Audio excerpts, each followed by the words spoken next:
কস্টশিট আমি আগে একটা ছক দিয়েছিলাম তোমাদেরকে। কস্টশিট সবসময় ছকেই হয়। কস্টশিটের দুটো অঙ্ক দিয়েছিলাম।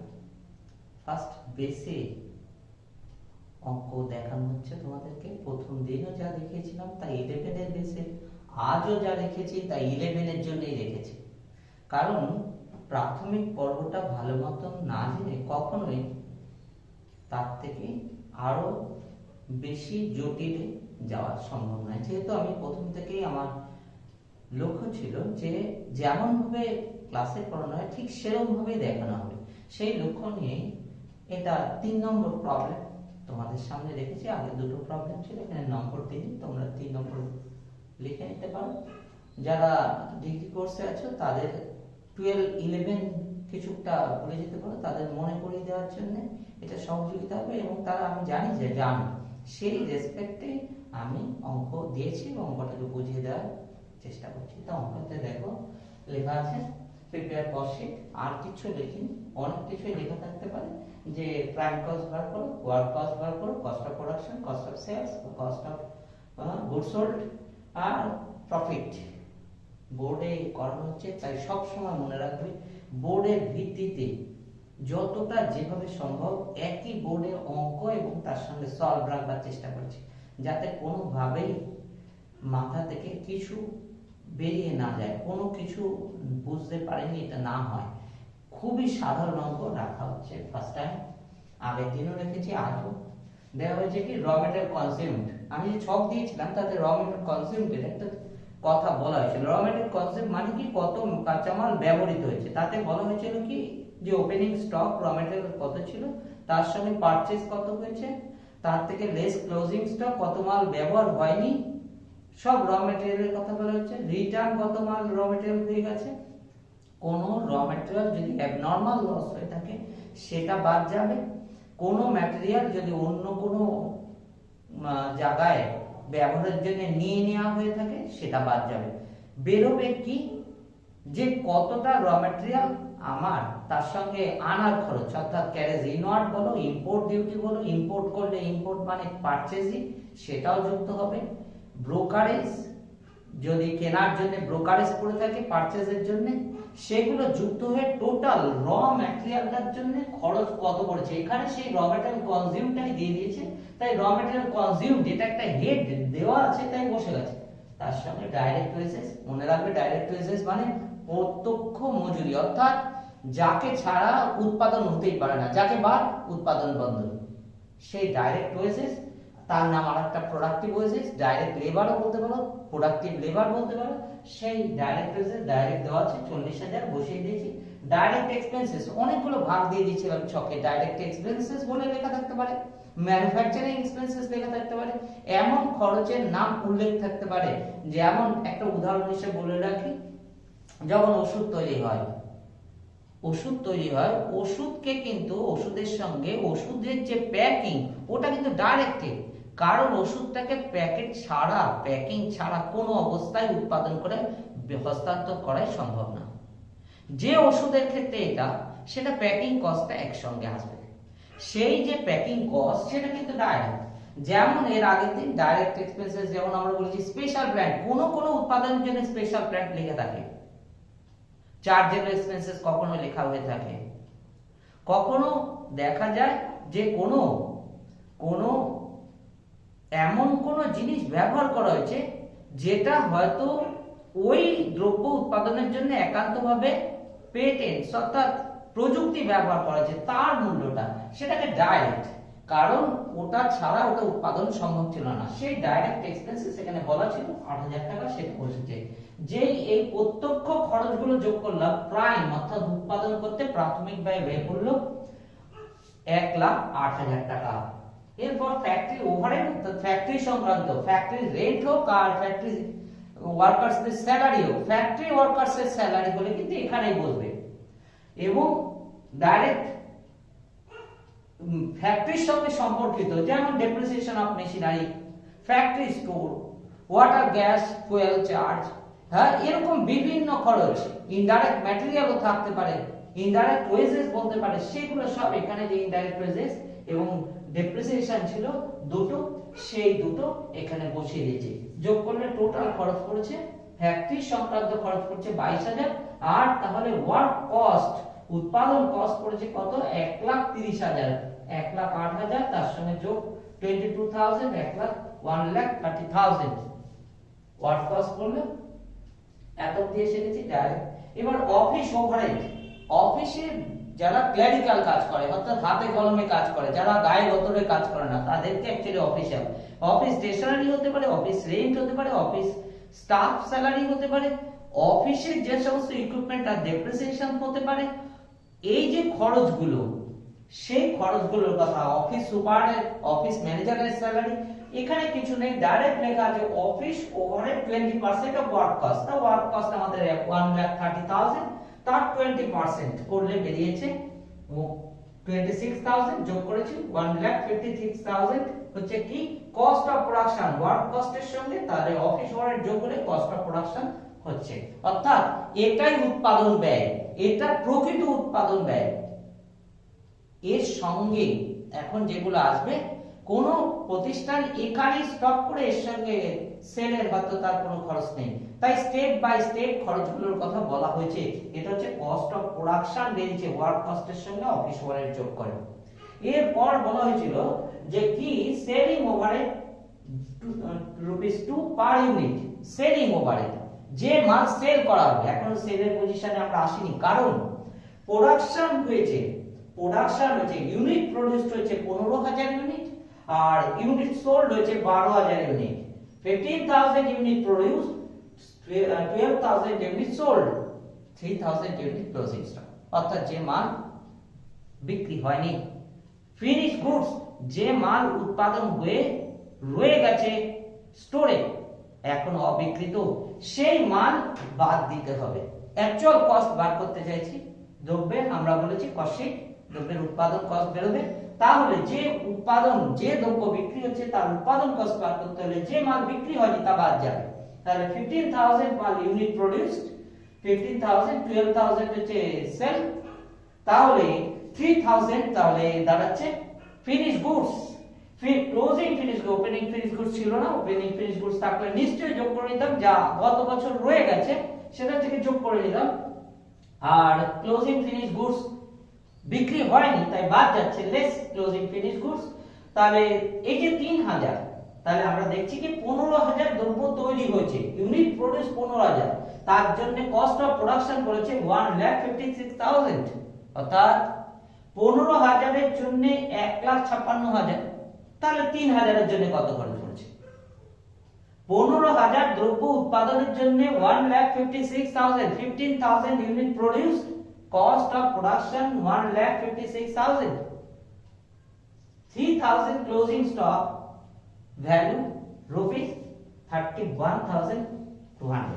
তোমরা ইচ্ছা করলে এই যে 15,000 তা দিয়ে 1,56,000 কে ভাগ করবে, এক ইউনিটের দাম পাবে, তাকে 3 দিয়ে ভাগ গুণ 3,000 দিয়ে গুণ করে দেবে, রেজাল্ট সেমই। অর্থাৎ 3,000 দ্রব্য ফিনিশ গুডস, তার দাম কত?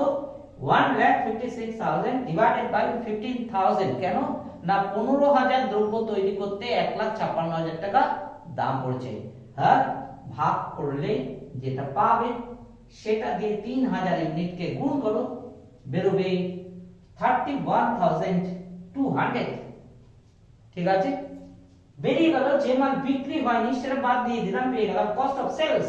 যে দ্রব্য বিক্রি হতে যাচ্ছে তার দাম কত, যে দ্রব্য বিক্রি হতে যাচ্ছে সেই দ্রব্যের উৎপাদন কস্ট কত বেরিয়েছে? 1,24,800, 1,24,800 এই দ্রব্য বিক্রি হতে যাচ্ছে।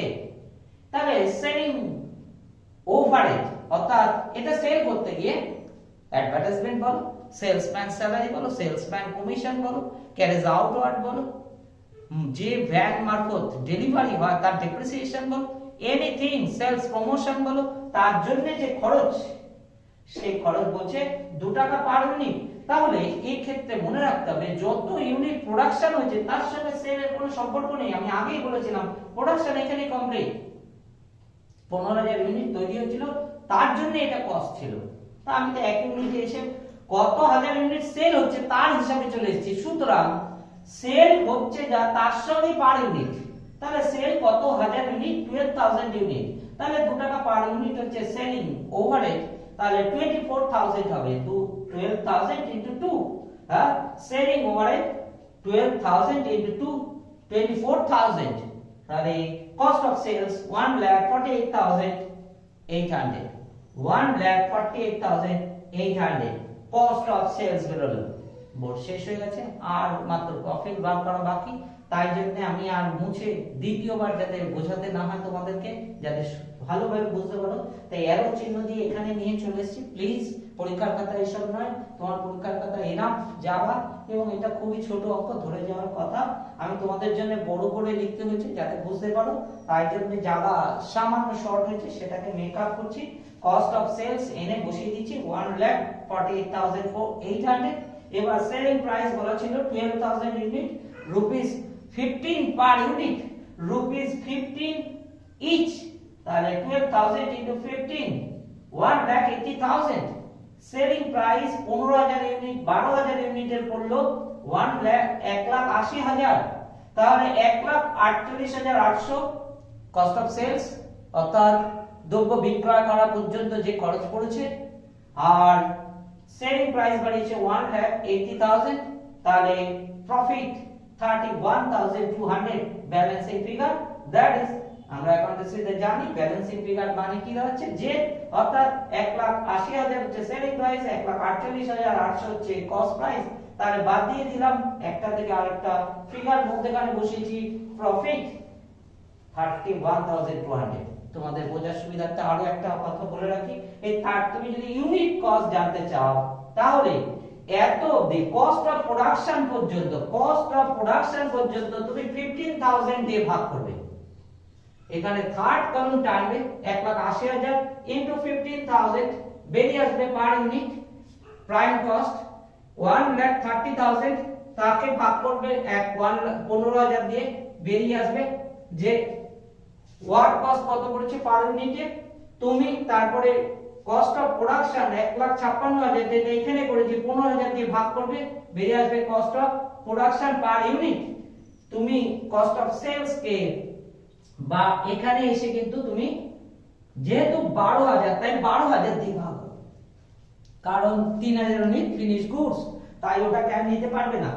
এটা চলে আসবে কস্ট অফ সেলস, হ্যাঁ তোমার এটা 12,000 ইউনিটে এসেছে, এবার 12,000 কস্ট অফ সেলস, এখানে 2 টাকা করে তুমি 2 টাকা বসিয়ে দেবে, যোগ করবে, ভালো করে ভাবলে 1,48,800 একে 12,000 দিয়ে ভাগ করো, বেরিয়ে আসবে cost of sales per unit, cost of sales per unit. ঠিক একই রকম ভাবে প্রফিট কে 12,000 দিয়ে ভাগ করে দাও, বেরিয়ে আসছে পার ইউনিট, অর্থাৎ বলতে চাইছি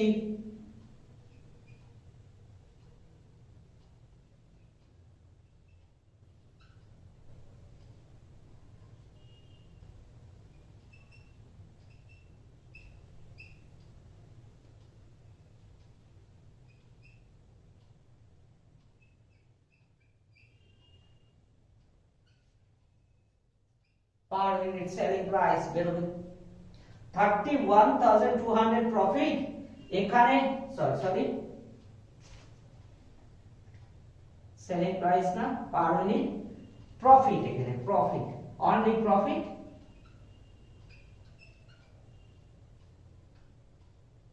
আর তুমি একে যদি ভাগ করো ডিভাইডেড বাই 12,000, তাহলে তুমি পেয়ে যাবে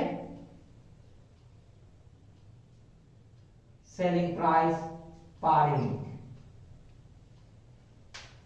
নিশ্চয়ই বুঝতে পেরেছো, সেল কে ভাগ করবে ইউনিট দিয়ে, সেলিং ইউনিট দিয়ে, তাহলে selling price per unit, profit কে ভাগ করবে পার ইউনিট দিয়ে, কিন্তু এত অবধি কখনোই এত অবধি কস্ট অফ প্রোডাকশন অবধি 15,000 দিয়ে ভাগ হবে, এই যে ইন্ডিকেট করেছি যেটা সে 15,000, কারণ প্রোডাকশন হয়েছিল 15,000 দিয়ে। ওকে, তোমরা ভালো করে দেখে নাও। নেক্সট অঙ্ক আসতে যাচ্ছে, তার আগে মূল বুঝে নেব। নেক্সট অঙ্ক problem number 4, messrs Howrah Industries Limited provided the following information. Howrah Industries Limited তার ইনফরমেশন গুলো তোমাকে তৈরি করতে বলেছে। Prepare cost sheet please. আবার বলছি, হাফ ধরে সব দেওয়া রেখে দিয়েছি, তোমরা এই সাইড লক্ষ্য করো, ওই সাইড ছেড়ে দাও। আমি অঙ্ক একই সঙ্গে বোঝাবো এবং একই সঙ্গে তোমার ওইটাও বলবো, কোনো অসুবিধা নেই। আমি বলেছি যে এমন ভাবে রাখবো যাতে মনে হয় তুমি টেবিলে বসেই পড়াশোনা করছো, তাই চিন্তার কিছু নেই। একটু মাথা ঠান্ডা রাখো এবং দেখো, এটা একটা স্টেটমেন্ট, এটা কোনো অ্যাকাউন্ট নয়। এটা তো ঠিক ফরমেশন যে ছক দেওয়া আছে সেই ফরমেশন অনুসারে বসেছে, যোগ বিয়োগ করলে রেজাল্ট, আর কিছু এর মধ্যে কোনো জটিলতা নেই। আর 11 এর ক্ষেত্রে প্রশ্নই নেই জটিলতা। তা কি বলেছে, র ম্যাটেরিয়াল ইউজড, ইংলিশটার দিকে লক্ষ্য রাখবে প্লিজ। ইউজড বলা হয়েছে, ইউজড, ল্যাঙ্গুয়েজ ইউজড, এই কথাটার উপর বিশেষ গুরুত্ব রয়েছে, কারণ র ম্যাটেরিয়াল ওপেনিং ক্লোজিং দেওয়া আছে। র ম্যাটেরিয়াল ওপেনিং ক্লোজিং এর কোনো ফাংশনই রইল না। র ম্যাটেরিয়াল ওপেনিং ক্লোজিং কোনো ফাংশন রইল না, কারণ র ম্যাটেরিয়াল কনজিউমড বেদ দেওয়া আছে।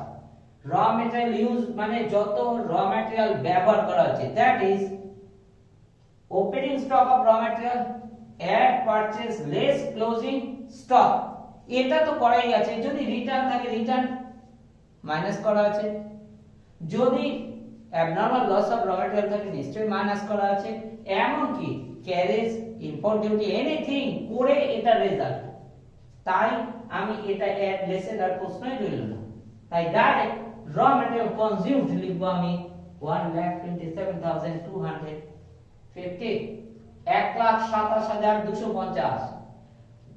এরপর মনে রাখবে যে ছক দেওয়া হয়েছে, কস্টিং ছক দেওয়া হয়েছে, ছককে তুমি অতিক্রম করে যেতে পারবে না, যার পরে যা বসানো আছে ঠিক তাই করো, এবং সেটাই সিম্পল তাই হওয়া উচিত, কারণ র ম্যাটেরিয়ালের সঙ্গে লেবার অর্থাৎ ওয়েজেস যুক্ত। তাই first direct wages, direct labour cost লেখা আছে, that is direct labour, direct wages যা বলো 72,750 বসিয়ে দিয়েছি।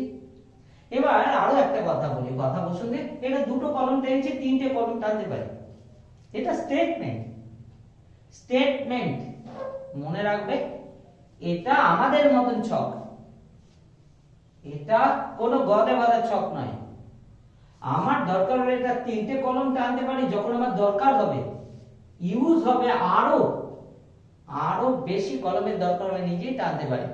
এমনকি এরপরে আরো একটা কলম আসতে পারে, পার ইউনিট কস্ট, এক ইউনিটের দাম কত, যা মুখে লাস্ট অঙ্কে বুঝাচ্ছিলাম। তাই এটা স্টেটমেন্ট মনে রাখবে, বিবরণী, এটা অ্যাকাউন্টেন্সি নয়। তাই স্বাভাবিক কারণে কোন রকম মাথায় চিন্তা এলো না, ডাইরেক্ট লেবার কস্ট বসিয়েছি 72,750। এবার চার্জেবল এক্সপেন্সেস বলেছি যে ছক, স্বাভাবিক কারণে আমি ডাইরেক্ট এক্সপেন্সেস হেড লিখেছি। কোন জায়গায় ডাইরেক্ট এক্সপেন্সেস লেখা থাকতে পারে, কিন্তু আমি এর হেড করব না, তখন ডাইরেক্ট এক্সপেন্সেস সরাসরি বসাবো। এখন ডাইরেক্ট এক্সপেন্সেস হেড করেছি, চার্জেবল এক্সপেন্সেস এটা একটা ডাইরেক্ট এক্সপেন্সেস, তাই বসিয়েছি 22,300 দেওয়া ছিল, যোগ করলাম প্রাইম কস্ট। আবার মনে করিয়ে দিই, ওপেনিং র ম্যাটেরিয়াল আর ক্লোজিং র ম্যাটেরিয়াল ব্যবহার করিনি, কারণ ইউজ লেখা আছে, দ্যাট ইজ র ম্যাটেরিয়াল কনজিউম দেওয়া আছে, আমি এর সঙ্গে আর কোনো যোগ বিয়োগ করতে পারি না, এটাই ফাইনাল কত মাল ব্যবহার হয়েছে, তাই সেটার সঙ্গে ডাইরেক্ট ওয়েজেস আর ডাইরেক্ট এক্সপেন্সেস যুক্ত করেছি, প্রাইম কস্ট দিয়েছি। এরপর ফ্যাক্টরি ওভারহেড একদম চলবে নিয়ম অনুসারে, গদে বাঁধা, ওয়ার্কস ওভারহেড যা ফ্যাক্টরি ওভারহেড তাই, ওয়ার্কস মানে যেখানে কাজ হয়, কর্মক্ষেত্র, সেই ওয়ার্ক দ্যাট ইজ ফ্যাক্টরি, তাই সেটা বলেছে 20% of prime cost, PC prime cost 20%, তাহলে প্রাইম কস্ট বেরিয়েছিল 2,20,300, তার 20% 44,060 যোগ করলে 2,64,360। কিন্তু এই স্টার্ট হলে একটু একটু করে আমি বলেছি ভিতরে যাব, তাহলে এরপরে নিচে আসি কি না, ওয়ার্ক ইন প্রোগ্রেস, ওপেনিং এত 4,000, ক্লোজিং 380, এই 3,800। প্লিজ আর একটা কথা বলে রাখি, আমি খুব দ্রুত তোমাদেরকে বোঝাচ্ছি, তাই বোঝানোর সময় যদি দেখো আমার কোন রকম বলতে ভুল হয়েছে, প্লিজ ভালো করে দেখবে, সব ঠিক আছে, কোনো রকম চিন্তা করবে না। এটা তোমাদের কথা বলতে বলতে যেমন দ্রুততার সঙ্গে করতে গিয়ে যে কাজটা হয় সেটা হয়ে যাচ্ছে, কোনো নিয়ে চিন্তা করবে না। এক্ষেত্রে ইম্পর্টেন্ট হচ্ছে তুমি বুঝতে পেরেছো কিনা। ওয়ার্ক ইন প্রোগ্রেস আর সেমি ফিনিশ গুডস, এখানে সেমি ফিনিশ গুডস কথাটা তোমাদের ক্ষেত্রে ইউজ হবে না। জিনিসটা কি, ওয়ার্ক ইন প্রোগ্রেস মানে অর্ধপ্রস্তুত দ্রব্য, যে দ্রব্য আগের বার তৈরি করতে করতে অর্ধেক অবস্থায় তৈরি হয়ে গেছে, সেমি ফিনিশড, একই কথা। তা ওয়ার্ক ইন প্রোগ্রেস গত বছরের ওপেনিং যেটা অর্ধপ্রস্তুত অবস্থায় ছিল সেটা কত বলে দেওয়া আছে, 4000 যোগ করব, কারণ আমি ফ্যাক্টরিতে এসে গেছি, তাহলে এবার এটা কমপ্লিট হচ্ছে, তার জন্য এই খরচ পড়েছে। তাহলে 4000 যোগ 2,68,360, ক্লোজিং ওয়ার্ক ইন প্রোগ্রেস তাহলে 3800, এটা আমার আবার এই বছর রয়ে গেল যা অর্ধপ্রস্তুত, তা বাদ দিয়ে দিচ্ছি কারণ এটা প্রোডাকশন কমপ্লিট হয়নি। 3,3800 হ্যাঁ, বাদ দিয়ে দিলে 2,64,560 বেরিয়ে আসবে এই ওয়ার্ক কস্ট। এই প্রসঙ্গে আর একটা কথা বলে রাখি, সব দেখবে এই ওয়ার্ক ইন প্রোগ্রেস এখানে যদি অ্যাট প্রাইম থাকে, অ্যাট প্রাইম কথাটা লেখা থাকে, তাহলে এই প্রাইম কস্টের আগে এটা যোগ বিয়োগ হবে। অ্যাট প্রাইম মানে প্রাথমিক, আর ওয়ার্ক ইন প্রোগ্রেস শুধু লেখা আছে, তাই ওয়ার্ক কস্ট ফ্যাক্টরি ওভারহেডের মধ্যে এটা এসেছে। ম্যানুফ্যাকচারিং লেখা থাকলেও একই বোঝায় যে ওয়ার্কস ওভারহেডে সেটা আসবে, কিন্তু প্রাইম লেখা থাকলে অবশ্যই প্রাইম কস্ট ডাইরেক্ট এক্সপেন্সেস এর এটা অ্যাড করে যে 2,20,000 হয়েছে এর সঙ্গে add opening work in progress at prime লিখতাম, less closing work in progress at prime লিখতাম, তবে প্রাইম কস্ট বেরোতো। পরিষ্কার? এটা নরমাল ওয়ার্ক ইন প্রোগ্রেস অর্থাৎ ফ্যাক্টরিতে সাধারণত হয়ে থাকে, তাই এটা এখানে যোগ বিয়োগ হয়ে বেরিয়েছে 2,68,360, যা কিনা তার ওয়ার্ক কস্ট। এই প্রসঙ্গে আরো একটা কথা বলে রাখি, এর থেকে যদি নিশ্চয়ই আমার অঙ্কের মধ্যে পেয়ে যাবেন সেল অফ স্ক্র্যাপ থাকতো, তাহলে সেটাও এখানে বাদ যেত। লাস্টে ওয়ার্ক ইন প্রোগ্রেস এর পরে সেল অফ স্ক্র্যাপ বাদ যেত, যে মাল তৈরি করতে গিয়ে নষ্ট হয়ে গেছে, যে মাল তৈরি করতে গিয়ে নষ্ট হয়ে গেছে, সেল অফ স্ক্র্যাপ, স্ক্র্যাপ তোমরা যাকে বলো সেটা বাদ যাবে, তবে বেরোবে ওয়ার্ক কস্ট। ওকে, নেক্সট পার্ট। এরপরে অফিস ওভারহেড বলেছে 20%, 25% অফ ওয়ার্ক কস্ট, তাহলে ওয়ার্ক কস্ট বেরিয়েছে 2,68,360, তার 25%, তার 2,60,000, 1 লাইন উপরে নিচে আমার হয়ে যাচ্ছে, একটু ভালো করে দেখো যে ওয়ার্কস ওভারহেড বেরিয়েছিল হচ্ছে, ওয়ার্কস ওভারহেড এর খরচ দেওয়া ছিল 44,600, তাহলে 2,64,360, তার সঙ্গে ওপেনিং ওয়ার্ক ইন প্রোগ্রেস 4,000, তাহলে 2,68,360, ক্লোজিং ওয়ার্ক ইন প্রোগ্রেস 3,800, বেরিয়েছে 2,64,560, সরি 2,64,560, এইটার উপরে 25% অফিস ওভারহেড। ওকে, পরিষ্কার? এর উপরে দিচ্ছি আমি যাতে তোমাদের বুঝতে অসুবিধা না হয়, ঠিক আছে? তাহলে এটার উপরে তোমার অফিস ওভারহেড, তাহলে 25% চার্জ করলে 66,140, তাহলে কস্ট অফ প্রোডাকশন উৎপাদন ব্যয় করলো 3,30,700, কস্ট অফ প্রোডাকশন, ঠিক আছে?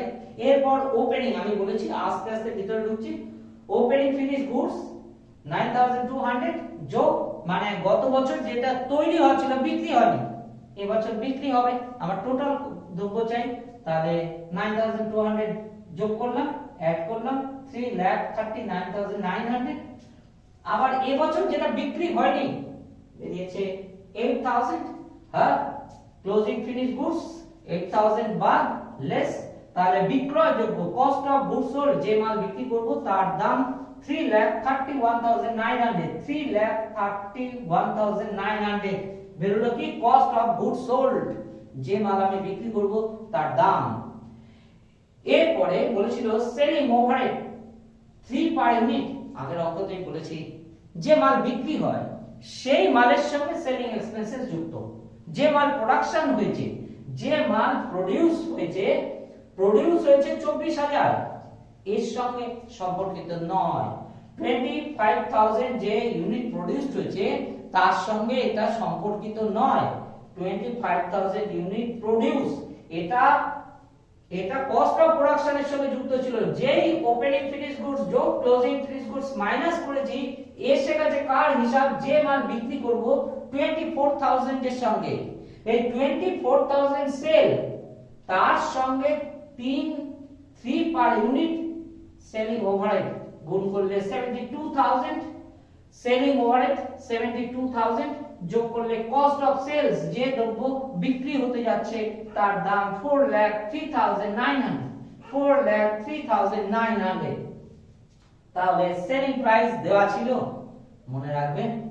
আবার বলছি, সেলিং প্রাইস দেওয়া থাকতে পারে, প্রফিট, এই কস্ট অফ সেলস এর উপরে প্রফিট বলা থাকতে পারে। ডাইরেক্ট কস্টের উপর বললে, তোমাকে যদি বলতো 20%, তাহলে 4,03,900 ইনটু 20% বসিয়ে দিলাম। আর যেই বলবে সেলের উপর, তুমি তো সেল জানো না, তাহলে 20%, তুমি কস্ট জানো 100, যদি সেল ধরো 20 লেস, তাহলে 80 তে 20/80 ইনটু 4,03,900 অঙ্কের মধ্যে এসে যাবে। প্লিজ কোন রকম দুশ্চিন্তা করো না। Cost of sales, that is cost price. তাই আমি বলেছি, যদি এখানে প্রফিটটা 20%, সব অঙ্ক তো দেখানো সম্ভব হচ্ছে না, তাই সব কথা বলে দেওয়া হচ্ছে। যদি বলতো প্রফিট 20% অন কস্ট, তাহলে 4,03,900 ইনটু 20% করে প্রফিট বসিয়ে সেলিং প্রাইস আমি বার করতাম। যদি বলতো অন সেল, তাহলে sale 120 less cost price 80, 20/80 into 4,03,900 পেয়ে যেতাম প্রফিট, যোগ করতাম, পেয়ে যেতাম সেলিং প্রাইস। তাই এখানে সহজ দিয়েছে, সেলের ইউনিট 24,000, 21 পার ইউনিট, তাহলে গুণফল সেলিং প্রাইস 5,04,000 আর কস্ট অফ সেলস হচ্ছে 4,03,900, তাহলে প্রফিট 1,01,000। তাহলে পার ইউনিট প্রফিট, যা আগের অঙ্ক বুঝিয়েছি, 1,01,000 ডিভাইডেড বাই 24,000, যেটা সেলের ইউনিট, ভাগ করলে 4.17 অ্যাপ্রক্সিমেট, দ্যাট ইজ 4 টাকা 17 পয়সা এক ইউনিটের দাম। সেকেন্ড অঙ্ক, প্লিজ নিশ্চয়ই বুঝেছো, আমি 100% চেষ্টা করছি। থার্ড অঙ্ক দেখো, 3 নম্বর অঙ্ক, প্রবলেম নাম্বার 5, অর্থাৎ আগে দুটো অঙ্ক ফার্স্ট সেকেন্ড পার্টে দেখিয়ে রেখেছিলাম কস্টশিটে। তারপরে আজকে এই নিয়ে 3 নম্বর অঙ্ক দেখাতে চলেছি। এটার মধ্যে কিছুই নেই, অঙ্ক কোথায় কোন খরচ বসে সেটা আরো সুনিশ্চিতভাবে বোঝানোর জন্য অঙ্কটা। এর মধ্যে আগের দুটো অঙ্কের থেকেও সোজা, কিন্তু মনে রাখবে খরচকে তুমি কোথায় নেবে, কোন খরচ অফিসের, কোন খরচ ফ্যাক্টরি সংক্রান্ত, কোন খরচ সেলিং সংক্রান্ত, তা ইন্ডিকেট করছে। এবং র ম্যাটেরিয়াল কনজিউম জিনিসটা মুখে যে বারবার বলছিলাম সেটাকে, এইটুকুই শুধু এটা আনবার জন্য, যাতে সুস্পষ্ট ধারণা থাকে কস্টশিট সম্পর্কে। কস্টশিট আগেই বলা যে উৎপাদনের খরচ নির্ণয় করছে। তা কস্টশিট, যে PPR cost sheet, opening stock of raw material, RM শর্টে লিখেছি, মনে রাখবে বোর্ডের সুবিধার্থে। Opening stock of raw material, purchase of raw material, raw material return, that is return outward, closing stock of raw material, productive workers wages, that is direct wages, non-productive wages, that is indirect wages, salary of staff, that is staff salary, official expenses, carries inward, material purchase এর জন্য carries inward পড়ে, carries outward sale এর জন্য পড়ে, selling overhead এ যাবে, factory rent and rates, factory সংক্রান্ত খরচ, factory rent, fuel gas and water, আমরা জানি উৎপাদন করতে একমাত্র ফুয়েল গ্যাস ওয়াটার পড়ে, দ্যাট ইজ ফ্যাক্টরিতে যাবে, রিপেয়ার অফ প্ল্যান্ট, অফিসে ফ্যাক্টরিতেই প্ল্যান্ট থাকে, তার মানে এটা অফিস লেখা থাকতো, এটা রিপেয়ার অফ প্ল্যান্ট তাই জন্য ফ্যাক্টরি ওভারহেডে যাবে। ডেপ্রিসিয়েশন অফ মেশিন, মেশিন অফিসে থাকে না, ফ্যাক্টরিতে থাকে, তাই ফ্যাক্টরি ওভারহেডে যাবে। অফিস এক্সপেন্সেস, অফিসের সংক্রান্ত, অফিস চার্জেবল এক্সপেন্সেস যা কিনা তোমার র ম্যাটেরিয়ালের সঙ্গে যুক্ত, অর্থাৎ ডাইরেক্ট এক্সপেন্সেস, ঠিক আছে। তারপরে বলা হচ্ছে কি না অ্যাডভার্টাইজমেন্ট এক্সপেন্সেস 1200, হ্যাঁ। তারপরে কি বলা হচ্ছে abnormal loss of raw material যা র ম্যাটেরিয়ালের সঙ্গে যুক্ত, সেটা 1200, অ্যাডভার্টাইজমেন্ট 1200। তাহলে ক্লাসিফাই করলে opening stock of raw material ভালো করে দেখবে, র ম্যাটেরিয়াল কনজিউম পরিষ্কার লেখা হচ্ছে এদিকের সঙ্গে ওদিক, আমি হাত সামনে নিচ্ছি না, তোমরা দেখতে পাওয়া যাতে। কস্ট শিট 2020, ঠিক আছে। এখানে 20 সালও আমি দিয়েছিলাম না, আমি নিজেই লিখে দিয়েছি তোমাদেরকে ওখানে, যাতে তোমরা পরিষ্কার বুঝতে পারো। পিরিয়ডটা লিখতে ভুলবে না, 31/12 লিখতে পারো যদি ডেট থাকে, নিশ্চয়ই মনে রাখবে। বছর শুরু হয় 1 জানুয়ারি থেকে 31 ডিসেম্বর, অথবা 1 এপ্রিল থেকে 31 মার্চ, যেমন ডেট থাকবে সেরকম ভাবে পিরিয়ডে বসাবে। এর পাশে ইচ্ছা করলে ইউনিট প্রোডিউস বলে যত ইউনিট দেওয়া থাকে লিখতে পারো, কোনো অসুবিধা নেই। Opening stock of raw material consume বার করছি, opening stock of raw material 25000, তার সঙ্গে পারচেজ অফ র ম্যাটেরিয়াল 70000, তারপরে ক্যারেজ ইনওয়ার্ড পরিষ্কার এসে ক্যারেজ ইনওয়ার্ড 500 বসিয়েছি, তিনটাকে যোগ করেছি। আমি ইচ্ছা করলেই এখানে অ্যাড বসিয়ে দিতে পারি।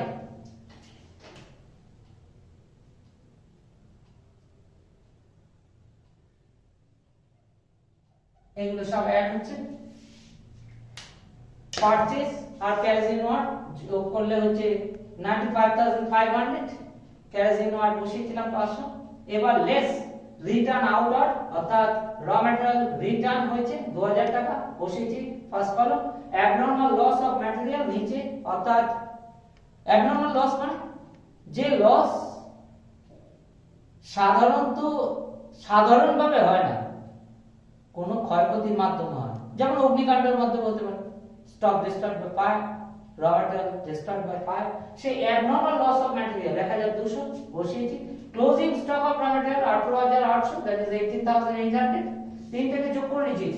প্লিজ একটা কথা বলি, এটা ছোট বোর্ড, তার মধ্যে দেখানোর জন্য একসঙ্গে এগুলো করেছি। তুমি ইচ্ছা করলেই ওপেনিং স্টক তার সঙ্গে অ্যাড পারচেজ, তারপর লেস রিটার্ন করতে পারো, অ্যাড ক্যারেজ করতে পারো, লেস ক্লোজিং স্টক করতে পারো, লেস অ্যাবনরমাল লস করতে পারো, কোনো অসুবিধা নেই। কিন্তু র ম্যাটেরিয়াল কনজিউম 73500, এটা হবে আলটিমেটলি, এটা হবে। তুমি সে দুটো কলমে করো আর তিনটে কলমে করো, এটাই আলটিমেট রেজাল্ট, যে opening stock at purchase at carriage less return of raw material less abnormal loss of material less closing stock করলে 73500। আমি তোমাদের সুবিধার্থে, বোঝানোর সুবিধার্থে এরকম ভাবে রেখেছি, ঠিক আছে। এরপর productive wages, that is direct wages, productive labour যাকে বলে, তার প্রোডাক্টিভ ওয়েজেস ডাইরেক্ট 22 বসিয়ে দিয়েছি 18000। তারপরে আছে কি চলে আসবে যে আমার চাই ডাইরেক্ট এক্সপেন্সেস, যা কিনা নিচে দেওয়া ছিল chargeable expenses 800, direct expenses chargeable expenses 800, যোগ করলে প্রাইম কস্ট প্রাথমিক ব্যয় 92300, 92700, ঠিক আছে। এই 300, 92300। ওয়ার্কস ওয়ারেন্ট ফ্যাক্টরি সংক্রান্ত ব্যয়, ফ্যাক্টরি সংক্রান্ত ব্যয় যা যা ফ্যাক্টরি সংক্রান্ত ব্যয়, নন প্রোডাক্টিভ ওয়েজেস, নন প্রোডাক্টিভ ওয়েজেস, ওয়েজের আন্ডারে ছিল এটা। তারপরে এসে যা ফ্যাক্টরি রেন্ট এন্ড রেটস 2500, দেখবে ফার্স্ট কলামে সেকেন্ড কলামে সব বসিয়ে রেখেছি। Factory fuel gas and water 1000 বসিয়েছি। রিপেয়ার অফ প্ল্যান্ট ফ্যাক্টরি সংক্রান্ত 600 বসিয়েছি সেকেন্ড কলামে। Depreciation of machinery 1400। তাহলে ফ্যাক্টরি ওভারহেড বলো আর ওয়ার্কস ওভারহেড বলো, সেম কথা। ওয়ার্কস মানে যেখানে কর্মক্ষেত্র, যেখানে কাজ হয়, ফ্যাক্টরি, সেই কথা বসিয়েছি। যোগফল 7500, যোগ করলে ওয়ার্ক কস্ট হলো 99800, ঠিক আছে। এরপর নিশ্চয়ই তোমাদের মনে আছে বলেছিলাম এখানে ওয়ার্ক ইন প্রোগ্রেস, হ্যাঁ, ওপেনিং অ্যাডলেস হয়, বলেছিলাম যদি সেলার স্ট্যাক থাকে বিয়োগ করে তবে ওয়ার্ক কস্ট বেরোয়। এরপর অ্যাডমিনিস্ট্রেটিভ, যা তখন অফিস ওভারহেড বলে আগের অঙ্কগুলো দেখিয়েছিলাম, অফিস সংক্রান্ত ব্যয়, অ্যাডমিনিস্ট্রেটিভ সংক্রান্ত ব্যয়, দ্যাট ইজ নামগুলো চেঞ্জ করে করে দেখাচ্ছি যাতে তোমরা রপ্ত হয়ে যাও, যারা নতুন শিখছো তাদের জন্য। স্যালারি টু স্টাফ, আর এখানে আছে ডাইরেক্ট, এখানে অফিস এক্সপেন্সেস, এই দুটো অ্যাডমিনিস্ট্রেটিভ ওভারে ফার্স্ট কলামে সেকেন্ড কলামে বসিয়ে নিয়েছি। যোগফল 6500, যোগ করলে 1,06,300 বেরিয়েছে কস্ট অফ প্রোডাকশন, যা আগেও পেয়েছো। এরপরে নিশ্চয়ই মনে আছে add opening finish goods less closing finish goods হয়, এই অঙ্কের নেই, বাদ গেছে। আমি বলেছি সব খরচ বোঝানোর জন্য কে কোথায় বসে সুনিশ্চিত করবার জন্য এই অঙ্ক করিয়েছি। Selling and distribution, selling overhead বলছেন, এবার ডিস্ট্রিবিউশন মানে কি বন্টনের খরচ, তা ক্যারেজ আউটওয়ার্ড এটা একটা বন্টনের খরচ। Selling expenses advertisement, salesman commissions সেলের জন্য খরচ, অ্যাডভার্টাইজ। ডিস্ট্রিবিউশন কি বন্টন, মোটর ভ্যানের, ডেলিভারি ভ্যানের ডেপ্রিসিয়েশন, ডেলিভারি ভ্যান এক্সপেন্সেস, সেইগুলো এখানে বসে, ঠিক আছে। প্রমোশনের জন্য খরচ, হ্যাঁ, তা সেলিং এন্ড ডিস্ট্রিবিউশন ওভারহেড 1500 আর 1000 অ্যাডভার্টাইজমেন্ট, আর এখানে ছিল কি তোমার ক্যারেজ আউটওয়ার্ড 1500, এই দুটোকে যোগ করে 22 বলে দিয়েছি, 2700, যোগফল 1,09,000 বেরোলো কস্ট অফ সেলস। অঙ্ক এই ছিল, ভালো করে দেখে নাও প্লিজ, অঙ্কটাকে সহজ ভাবে নাও, কঠিন কোনো ম্যাটার না। নেক্সট অঙ্কে যাচ্ছি।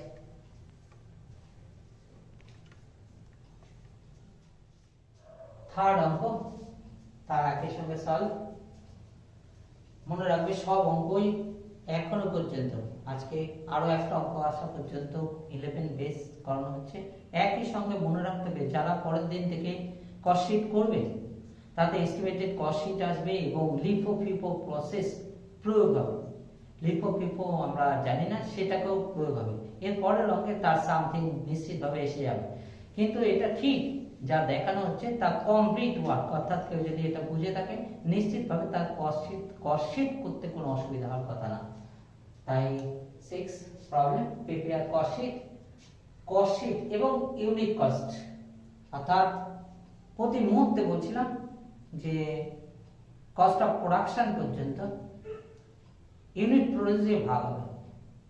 সেলিং প্রাইস, সেলিং এক্সপেন্সেস যেগুলো সাধারণত তা বলাই তাকে পারেনি, সেলের ইউনিট দিয়ে টাকা ভাগ হবে, প্রফিটকে সেলের ইউনিট দিয়ে ভাগ হবে, তবে ইউনিট প্রাইস বেরোবে। এটাই মুখ্য কথা, সেটা অঙ্কের মধ্যে দেখানো হয়েছে। আর দেখানো হয়েছে কি ফ্যাক্টরি ওভারহেডে অনেক ফ্যাক্টরি সংক্রান্ত খরচ বলেছি, কিন্তু এরকম যদি বলা হয় যে ফ্যাক্টরিটা মুখ্যত মেশিন চলে, তা মেশিন চালাতে কত ঘন্টা মেশিন চলেছে এবং মেশিনটা 1 ঘন্টা চলার রেটটা কত, তাহলে তো তার মধ্যে ওই ফ্যাক্টরিতে যা যা আছে, ফ্যাক্টরি মেশিনের ডেপ্রিসিয়েশন হোক, ফ্যাক্টরি রেন্ট হোক, একটা পাকা চললে তার জন্য কি পড়ছে, that is electric charge, everything ওর মধ্যে আসবে। তাই এখানে মেশিন আওয়ার রেট আর মেশিন আওয়ার্স ওয়ার্ক দেখানো হচ্ছে ফ্যাক্টরি ওভারহেড, এটাই মুখ্য এই অঙ্কে।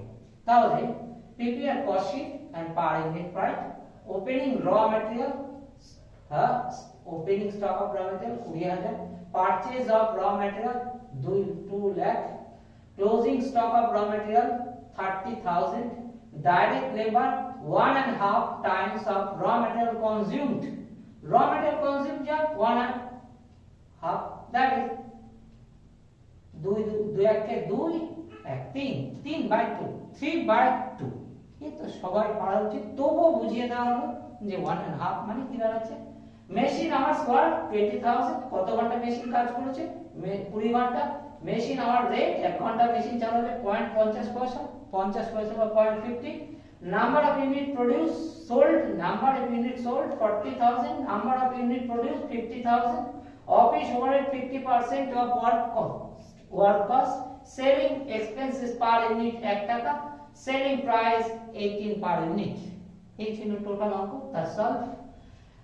material consumed, opening stock 20,000, add purchase 2 lakh, তাহলে 2,20,000 less closing raw material 30,000 বলা ছিল, বাদ লেস করলে 1,90,000 আসছে হচ্ছে raw material consumed, direct wages বলেছিল 1.5, তাই 3/2, 2,85,000 যোগ করলে 4,75,000। লাস্ট কলমটা ইউনিট প্রাইসের জন্য বসিয়ে রেখেছি। ফার্স্ট 50,000 দিয়ে ভাগ হবে, কারণ 50,000 ইউনিট প্রোডিউস, তাকে বসিয়ে রেখেছি। ডবল লাভ 10 রেখেছি, এর সঙ্গে এর কোনো সম্পর্ক নেই। এই 50,000 দিয়ে 4,75,000 কে ভাগ, 4,75,000 ডিভাইডেড বাই 50,000, 9.5। ফার্স্ট বের করা থাকলো যে কত পড়লো 1 ইউনিট বাবদ খরচ। এরপর ফ্যাক্টরি ওভারহেড, ফ্যাক্টরি ওভারহেডে চলে আসলো কি, আমি বলেছি মেশিন কত ঘন্টা কাজ করে ইনটু মেশিন আওয়ার রেট, গুণ করে দিয়েছি, রেট বেরিয়ে এসেছে 10,000। তাহলে 50,000 আবার 0.20, তাহলে 4,85,000 ওয়ার্ক কস্ট আর 9.7। এবার office overhead 50% of work cost, তাহলে ওয়ার্ক কস্ট 4,85,000, তার 50% 2,42,500, তাহলে 4.85, সব কিন্তু 50,000 দিয়ে চলছে। কস্ট অফ প্রোডাকশন 7,27,500, 7,27,500 আর 14.55 হচ্ছে cost of production per unit. এরপর আমরা দেখছি ওপেনিং স্টক নেই, দ্যাট ইজ, তাহলে ওপেনিং স্টকের তো প্রশ্নই হলো না, অ্যাডেড। এবার ক্লোজিং স্টক আছে কি নেই, তাও number of unit produce 50,000, number of unit sold 40,000, তাহলে 10,000 নিশ্চিত ভাবে বিক্রি হয়নি, অবিক্রিত, that is closing finish goods 10,000, 50,000 minus 40,000 less closing finish goods 50,000 minus 40,000। তোমরা ইচ্ছা করলে এটা ওয়ার্কিং স্টক দেখাতে পারো 10,000 ইনটু, তাহলে আমি বার করা গেছে রে, যেহেতু আমি রেট বার করে নিয়েছি এখানে আর অসুবিধা নেই, 14.55 গুণ বেরিয়ে এসেছে 1,45,500। তাহলে ক্লোজিং ফিনিশ গুডস লেস করলে 5,82,000, cost of goods sold, cost of goods sold 5,82,000, closing stock বিয়োগ হয়ে গেছে। এরপর সেলিং প্রাইস 1 পার ইউনিট, তাহলে সেলের সঙ্গে সম্পর্কযুক্ত, আগে বলেছি সেল হচ্ছে 40,000 ইউনিট, তাহলে সেলিং ওভারহেড 40,000 into rupees 1 ইউনিটে বসে গেছে 40,000 টি হয়, কারণ হ্যাঁ 1 দিয়ে গুণ করলে, তাহলে 6,22,000 কস্ট অফ সেলস আর একই সঙ্গে 15.55 cost of sales per unit. এবার সেলিং প্রাইস 18 পার ইউনিট, তাহলে selling price 40,000 unit sold into 18 গুণ করলে 7,20,000, 7,20,000 হচ্ছে সেলিং প্রাইস, আর 18 তো সেলিং প্রাইস পার ইউনিট বলাই ছিল, তাহলে ডিফারেন্স 2.45 প্রফিট পার ইউনিট আর 98,000 প্রফিট দ্রব্য প্রস্তুত করছে। ঠিক আছে, পরিষ্কার তোমাদের কাছে নিশ্চয়? আজকের দিনের শেষে লাস্ট অঙ্ক দেখাতে যাচ্ছি, যাতে লিখো পিপল সামথিং আসবে, এই কথা মনে। থার্ড, আজকের দিনের শেষ বলেছি, আমি প্রথমেই বলেছিলাম যে এই যে ক্লাসটা হতে যাচ্ছে এটা একটু অ্যাডভান্স। 12 স্টুডেন্ট মনে করার কোনো কারণ নেই, 11 স্টুডেন্ট মনে করার কোনো কারণ নেই, এটা কোনো কাজে লাগবে না। কারণ তোমরা যে 12 এ গিয়ে লিখো ফিখো যখন অঙ্ক করবে তখন নিশ্চিতভাবে এটা উপকারে আসবে। যে কি লিখো ফিখো, সেই জিনিস ম্যাটেরিয়ালকে স্টোর করা হয় ফার্স্ট ইন ফার্স্ট আউট, অর্থাৎ তুমি দোকানে গেলে যে মাল দেয়া হয় সে চাইবে কি সাধারণ জিনিস হলে, সাধারণ দ্রব্যের প্রকৃতি অনুসারে তার কাছে পুরনো যে মাল আছে সেই মাল আগে ছেড়ে দিতে চাইবে, অর্থাৎ যা প্রথমে এসেছিল তা প্রথমে বিক্রি হয়ে যাবে। কিছুতেই সে বর্তমানে যে মালটা ঢুকেছে সেই মালটা দিতে চাইবে না। কেন না, পুরনো মালটা নষ্ট হয়ে যাওয়ার সম্ভাবনা থাকবে, পুরনো মালটা পুরনো দামে তা বেরিয়ে যাওয়া দরকার, আর যে নতুন মাল উৎপাদন হয়েছে তা পরে বিক্রি হবে, এটা কস্টে এফেক্ট করে, সেটাই এখানে দেখানো হয়েছে। ফার্স্ট ইন ফার্স্ট আউট না, এটা last in first out. LIFO বেসিসে অঙ্কটা হবে, লেখা আছে stock calculated on last in first out, অর্থাৎ যা লাস্টে এসেছে, অর্থাৎ এখন যা তৈরি হলো সেটা আগে বিক্রি হয়ে যাবে, সেটা আগে বিক্রি হয়ে যাবে। আগের বছরের যে মাল রয়ে গেছে সেটা দরকার হলে স্টকে থেকে যাবে, এই হচ্ছে এটার মুখ্য কথা।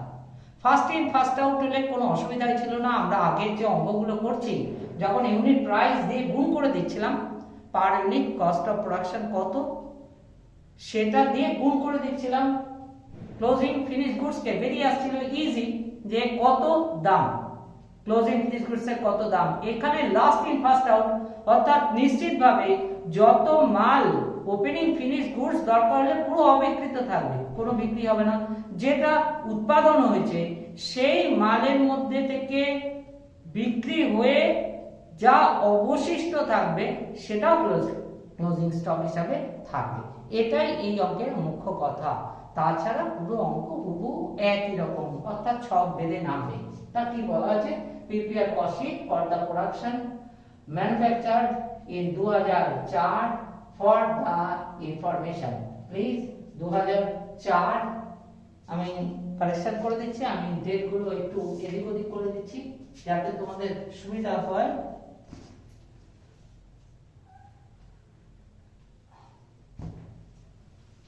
আমি 2020 তে রেখেছি অঙ্ক, অর্থাৎ তোমরা যে পরীক্ষা করবে সব সময় দেখবে তোমাদের 21 সাল বলে অঙ্ক আসবে। 21-22 সালে যেহেতু পরীক্ষা দিচ্ছ এটাই স্বাভাবিক, এরকম ভাবে সাধারণত হয়ে থাকে, তাই জন্য আমি চেঞ্জ করছি। তোমার 20 সালে লেখা থাকতে পারে, তাই সেই হিসাবে করি। তা সেল 80,000 ইউনিট, ইউনিট কলম একটা, টাকার কলম একটা দেওয়া হয়েছে। 80,000 ইউনিট 8 লাখ টাকা, তাহলে ভাগ করলে 10 টাকা পার ইউনিট। তুমি যেটা নিচে লেখা যাচ্ছিল এখানে তুমি ভাগ করলে পাবে 8 লাখ 80,000 ইউনিট, তাহলে 10 টাকা পার ইউনিট। র ম্যাটেরিয়াল প্লিজ একটু ছোট ছোট করে লিখেছি। র ম্যাটেরিয়াল ওপেনিং র ম্যাটেরিয়াল, ঠিক আছে, ওপেনিং র ম্যাটেরিয়াল হ্যাঁ 40,000 টাকা। ক্লোজিং র ম্যাটেরিয়াল 32,000 টাকা, 32,000 টাকা। Work in progress opening 55,000, closing work in progress 72,000, opening finish goods 16,000 unit, 16,000 units, 64,000 rupees. 16,000 unit 64,000 টাকা, 16,000 ইউনিট 64,000 টাকা, 464 4 টাকা করে। গত বছরের তৈরি ফিনিশ গুডস যা আমার হাতে রয়েছে, আর ক্লোজিং ফিনিশ গুডস 24,000, 24,000, যার দাম আমাকে নির্ণয় করতে হবে, যার জন্য এই লিফো মেথড, মেথডের কথা বলা হয়েছে। এই কথা মনে রেখো, লাস্টিং ফার্স্ট আউট, ঠিক আছে। Material purchase 1,52,000, direct labour 1,45,000, selling price 50,000, manufacturing expenses 1,08,000, general and administrative expenses 40,000, ঠিক আছে। এই ছিল অঙ্ক। প্লিজ অঙ্ক ভালো করে লক্ষ্য করবে এবং সেই অনুসারে অঙ্ক আঁকবে। প্রথম থেকে কিছু ব্যাপার নেই। র ম্যাটেরিয়াল কনজিউমড ওপেনিং স্টক পরিষ্কার লেখা ছিল, opening stock of raw material 40,000। Purchase বলা ছিল কত, পারচেজ অফ র ম্যাটেরিয়াল 1,52,000, 1,52,000, ঠিক আছে, 52,000। তাহলে পারচেজ 1,52,000 যোগ করলে 1,92,000। ক্লোজিং র material 32,000, less closing raw material 32,000, 1,60,000 raw material consumed, ঠিক আছে। raw material consumed বেরিয়েছে হেড, যে কত মাল ব্যবহার করা হয়েছে 1,60,000। Opening stock at purchase less closing stock, please লক্ষ্য রাখো। ডাইরেক্ট লেবার 1,45,000 বসিয়েছি। তাহলে প্রাইম কস্ট 3,05,000, প্রাইম কস্ট প্রাথমিক ব্যয় উৎপাদনে 3,05,000। এড ফ্যাক্টরি ওভারহেড, কি কি ফ্যাক্টরি মানে একটাই খরচ লেগে আছে, মনে রাখবে ম্যানুফ্যাকচারিং মানে উৎপাদন। ফ্যাক্টরি ঘুরিয়ে ফিরিয়ে কমার্শিয়াল ল্যাঙ্গুয়েজ ইউজ হবে, যে ল্যাঙ্গুয়েজ শুধু কমার্সে ইউজ হয়, অন্য কোথাও ইউজ হয় না, অন্য কোনো কিছু ক্ষেত্রে এটা অ্যাপ্লিকেবল নয়। তাই জন্য এরকম ওয়ার্ডে আমি চয়েস করে অঙ্ক রেখেছি যাতে তোমাদের কাছে কনসেপ্ট ক্লিয়ার হয়ে যায়, যাতে ওয়ার্ডগুলো এসে যায় যে ও এই ওয়ার্ডটা মানে এই।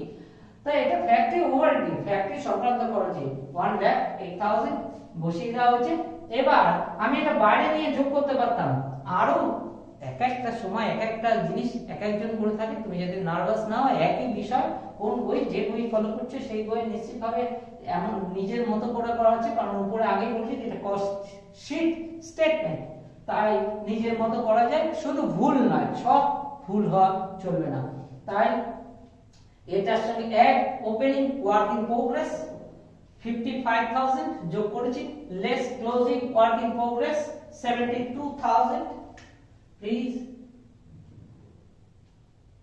72,000 এটার সঙ্গে করে নিয়ে ইচ্ছা করলেই বাইরে করতে পারতাম, সেকেন্ড কলামে নিয়ে গিয়ে ম্যানুফ্যাকচারিং এক্সপেন্সেস যোগ করে তার সঙ্গে add working progress add less closing working progress একই বেরোতো, হ্যাঁ যোগ হয়ে ডাইরেক্ট তখন বেরোতো 3,96,000, আর আমি এটা করে নিয়ে সেকেন্ড কলামে নিয়েছি 91,000, যোগ করলে সেম রেজাল্ট না 3,96,000 ওয়ার্ক কস্ট হলো। ঠিক আছে, এরপরে অ্যাড অফিস ওভারহেড, এই যে জেনারেল অ্যাডমিনিস্ট্রেটিভ কথাটা এবার উল্লেখ করেছি যাতে আপনি না যান, একই কথা অফিস ওভারহেড, তাহলে 40,000 যোগ হলো 4,36,000, cost of production please 80,000 unit লেখা আছে, কেন লেখা আছে এখানে তার কথা বলা হবে যে সেলের ইউনিট ছিল 80,000, সেলের ইউনিট ছিল 80,000, ঠিক আছে, সেলের ইউনিট ছিল 80,000, পরিষ্কার দেখবে ইউনিট প্রোডিউস বার করতে চলেছি আমি, যা ছক ওয়ার্কিং সে তোমার কাছে দেওয়া আছে দেখবে, আমি নোট পাঠিয়েছি যে তাতে ফার্স্ট এর আগের ক্লাসে 80,000 ইউনিট হচ্ছে সেল, তার সঙ্গে ক্লোজিং ফিনিশ গুডস যোগ ইউনিট কত, ক্লোজিং ফিনিশ গুডস 24,000 যোগ করলে 1,04,000, তার সঙ্গে লেস, হ্যাঁ লেস প্লিজ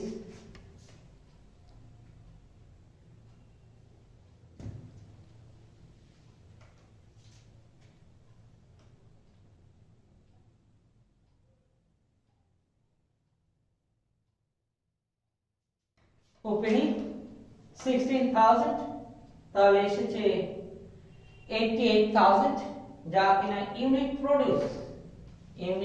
প্রোডিউস ভালো করে লক্ষ্য করবে, আমি এখানে 80,000 বসিয়েছি, আর এখানে তোমার ইউনিট সেল ছিল 80,000, হ্যাঁ এবার add finish goods FIFO method যেহেতু ফলো করতে বলেছে, add opening finish goods 64,000 less closing finish goods 24,000, এই 24,000 তাহলে আমার উৎপাদন হয়েছিল যেহেতু 88,000 ইউনিট, আর আমি বিক্রি করেছি 80,000 ইউনিট, ভালো করে প্লিজ ভালো করে ধৈর্য ধরে শুনবে যে 80,000 ইউনিট সেল, আর প্রোডাকশন 88,000, আমাকে লিফো মেথড ফলো করতে বলা হয়েছে স্বাভাবিক কারণে, লিফো যে বলবে আগে যা উৎপাদন হয়েছে এখন যা উৎপাদন হচ্ছে তা আগে লিখতে হবে, তাহলে 80,000 ইউনিট, 80,000 ইউনিট যদি 88,000 থেকে সেল হয়ে থাকে 8,000 ইউনিট স্টক, 8,000 ইউনিট স্টক, ঠিক আছে, তাহলে 80,000-এ 8,000 ইউনিট হচ্ছে এখনকার দ্রব্য সেল হবে কত মাল না 80,000, আর 8,000 মাল ক্লোজিং স্টক হবে এখনকার তৈরি, যার দাম 4.95, এই জন্য ওখানে 80,000 উল্লেখ করেছি, কিন্তু অন্য কোনো কিছু কারণ নেই। তাহলে ওপেনিং স্টক এটা দামই দেওয়া ছিল 64,000 যোগ করেছি, এবার ক্লোজিং ফিনিশ গুডস, তাহলে 16,000 আগের যা তা তো বিক্রি করতেই পারলাম না, তা আমার হাতে রইল প্লাস এবারে যে 8,000 মাল, 88,000 8,000 সেল, 8,000 মাল 4 টাকা 95, অ্যাকচুয়ালি 4.95455 বলতে পারে এতগুলো পয়েন্টের পরে নিলাম কেন, তুমি দু ঘর নিতে পারো, তাতে সামথিং এদিক ওদিক হবে, নিশ্চিতভাবে স্যাররা ভুল ধরবে না। আমি করেছি কেন, যেহেতু 3খানা শূন্য আছে 3 ঘর নেব, 3খানা শূন্য যেহেতু আছে পয়েন্টের পরে 3 ঘর নেব, এটা কস্টিং এ যেহেতু পয়সাতেও অনেক টাকার ডিফারেন্স হয়, কস্টিং একটা দ্রব্যের ইউনিট সঠিকভাবে নিয়ে না ওঠা, তার জন্য অ্যাকুরেসির জন্য এটা কলেজ রেখেছি, কিন্তু ওখানে 4.95 লিখে রেখেছি। তাহলে গুণফল 8000 ইনটু 4.95455 কোন রেজাল্ট বেরোচ্ছে 39,636। মনে রাখো টোটাল 24,000 এর ক্লোজিং স্টক, তোমাকে বলেছিল ক্লোজিং স্টক 24,000, সেটাই করেছি। ওপেনিং এর 16,000, তা আগে অবিকৃত রইল। আর প্রোডাকশন হয়েছিল যে 88,000, তার মধ্যে 8,000 যোগ করলে 24,000, তার দাম দাঁড়ালো তো টোটাল 1,03,636, 1,03,636। এই দাঁড়ালো দাম। এইটাই আমি ক্লোজিং ফিনিশ গুডসের দাম চার্জ করেছি 1,03,636। তাহলে বিয়োগ করলে কস্ট অফ গুডস সোল্ড 3,96,364, 3,96,364। নিশ্চয়ই এইটাই আসল অঙ্ক, বুঝেছো নিশ্চয়ই। বেরোলো কি কস্ট অফ গুডস সোল্ড। হ্যাঁ, কস্ট অফ গুডস সোল্ড। এরপর তো ইজি, আবার অ্যাড সেলিং ওভারহেড বলাই ছিল 50,000 টাকা যোগ করে দিয়েছি, বেরিয়েছে 4,46,364, 4,46,364। ঠিক আছে, এবার আমাদের সেলিং প্রাইস বলা ছিল 80,000 8 লাখ, তা বসিয়ে দিয়েছি ডাইরেক্ট। ওকে, ডাইরেক্ট বসিয়ে দিয়েছি। তাহলে ডিফারেন্সটা প্রফিট 3,53,636। আর 10 টাকা দাম, এটা দিয়ে এটাকে ভাগ করতে পারো, তাহলে এটা বেরোবে 10 টাকা, সেই 10 বসিয়ে দিয়েছি। ডিফারেন্সটা প্রফিট 4.42 পার ইউনিট, পার ইউনিটে 4 টাকা 42 পয়সা লাভ। এই ছিল অঙ্ক। এই শুরু হলো ডিগ্রি কোর্স। এরপরে আমি নিশ্চয়ই আর একটু ভাস্ট এখানে লিখো ফিখো দুটোই অ্যাপ্লাই করে দেখাবো, এবং একই সঙ্গে এস্টিমেটেড কস্ট শীট তা আনবো এর পরের ক্লাসে। তোমরা যারা 11 করছো এটা এনাফ, কিন্তু ইচ্ছে করলে তুমি একটু জেনে রাখতে পারো, সেটাই রাখা হলো। আশা রাখি তোমাদের যে ক্লিয়ার হলো। একটু ভালো করে দেখে নাও, আবার বলছি এটা লিফো মেথডে রাখা হয়েছে, তাই ওপেনিং স্টক আছে। আর ক্লোজিং স্টকটা এই 88,000 এর মধ্যে 80,000 বিক্রি, 8,000, তাহলে যোগ করলে 24,000, তার কস্ট নির্ণয়টাই এখানে মুখ্য ছিল। আর সব যেমন ছিল তেমনই আছে, কোনো কিছু চেঞ্জ নেই।